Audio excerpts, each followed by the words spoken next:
So there's some of the changes. Imagine you're on a night out, you're just planning ahead a little bit. These are some of the little changes and habits you can take on a weekend or on a birthday night out. Because let's face it, folks, I don't know about you, but every other weekend is a celebration like Easter, Paddy's Day, Christmas, birthday, stag do's, nephews, nieces' birthdays, all that stuff, your own birthday. There's always something coming up. So it's very, very hard to find a certain amount of time to say, right, I'm going to eat no takeaway, I'm not going to party, I'm going to abstain from drink, I'm going to abstain from going out.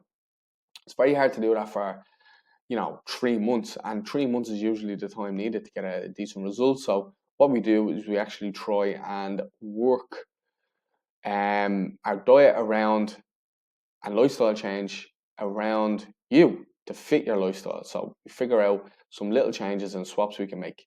So changes you can make to your food choices. So you can read this. So stage one, you're going out for dinner and you're excited about the night ahead, enjoying a lot of laughter. So you can choose the big pizza, you can choose the garlic bread, and you can choose the high calorie drinks like wine or whatever. So that will come up to around 1900 calories.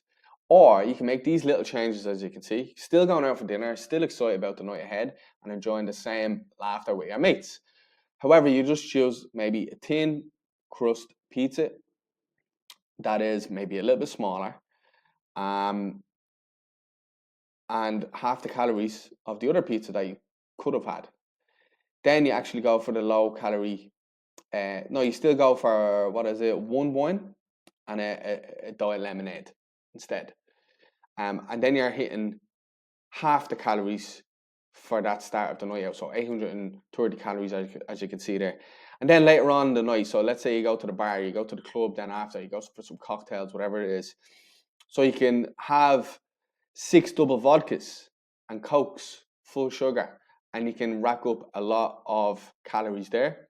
Or you can choose this more clever option, still going to the bar, still going enjoying yourself, but you're not drooling over people and being an asshole drunk, and probably most likely not remembering your night because you've drank so much alcohol. So you can change that to 4 vodka and Diet Cokes and 2 Diet Cokes, sneaky little drinks um, that are low and have no alcohol in it. So you're having 4 alcoholic drinks and 2 non-alcoholic drinks there, rather than getting absolutely obliterated, ending up with a hangover the next day, or doing something you regret and waking up with the fear, um, which is common.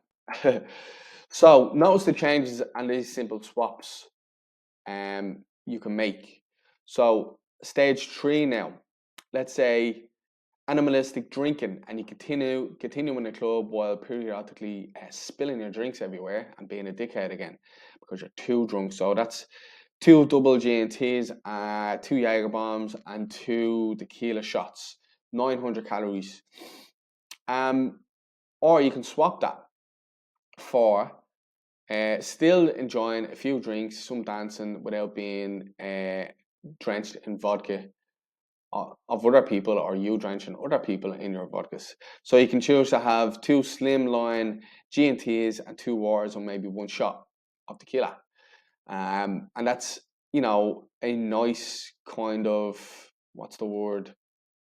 Um, Alternative to getting absolutely pissed, consuming loads of calories, plus it's actually cheaper, so you're not going to be hitting your wallet too hard the next day and checking out your bank account and crying almost. Then the next one, so your night out, it's 2 o'clock, you're trying not to spill the kebab down your front and let it fall out of your mouth when you speak, when you're trying to chat with women or whatever it is you're doing. So a large doner kebab and loads of dressings, and maybe probably another Diet Coke with that. So that's going to come over to well over 1,000 calories, probably about 1,400 calories. Or you can go to bed, yours or someone else's. It's up to you. So you can actually burn calories. If you're not pissed drunk, if you're not smelling a kebab, you're more likely to click with your loved one, your partner, whatever, or someone else if you're just enjoying yourself and having fun. So changes are needed to get results.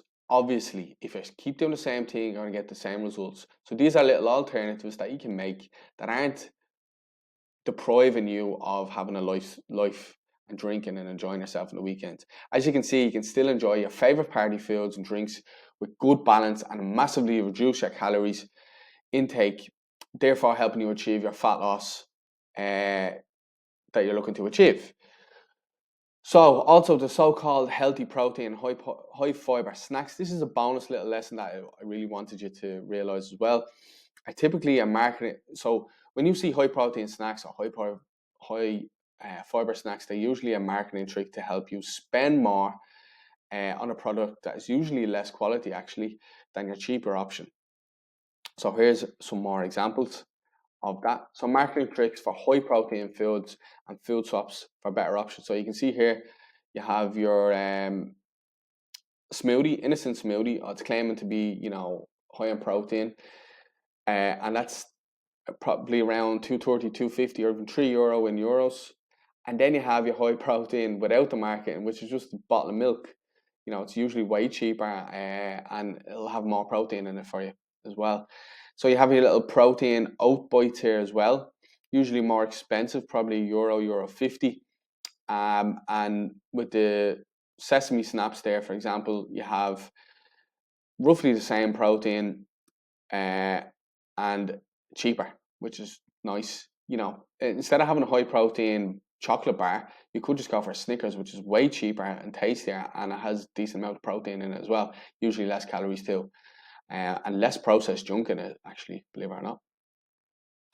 So continued, you have your high protein Mars bar, or you can just go for low fat cheeses. Probably not as nice, but it's cheaper and you're getting way more protein. So I don't know. Don't forget about those, normal cheese, Baby Bells, or whatever it is. Instead of, you don't have to go for the marketed high protein Mars bars or chocolate bars.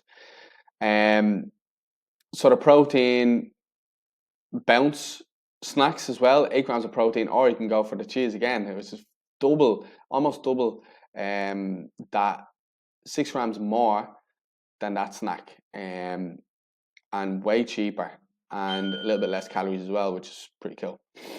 Actually, no, it's the same, roughly. It's not too much. Next. So you can have some foods you fancy.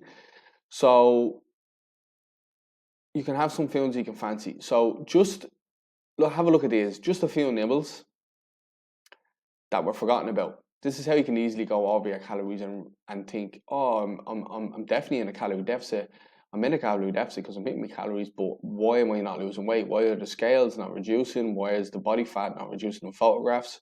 Well, it's because you're probably sneaking in calories or forgetting about calories that you have eaten. So, for example, if you grab a handful of nuts and dried fruits, it's healthy, yes, but it doesn't mean that like the calories don't count. You can see this same glazed donut has less calories, but you might feel guilty for having a donut compared to mixed fruit and nuts, whereas the donut will probably be more satisfying for you, less calories, and it won't fuck up your diet. So yeah, that can be a good way to look at it as well. So enjoying snacks, you can see here the biscuits. You've racked biscuits and two Twix bars. You can go up to 1,244 calories. You rack those up. However, if you change up your biscuit options for lower calories, or just go for your single Twix, you've dramatically reduced your calorie intake. However, you've probably still satisfied your biscuit cravings, chocolate cravings in the exact same way, but you've just made a better choice. So you're still enjoying your snacks, but you're making a good swap. So hopefully you've learned a lot from this video.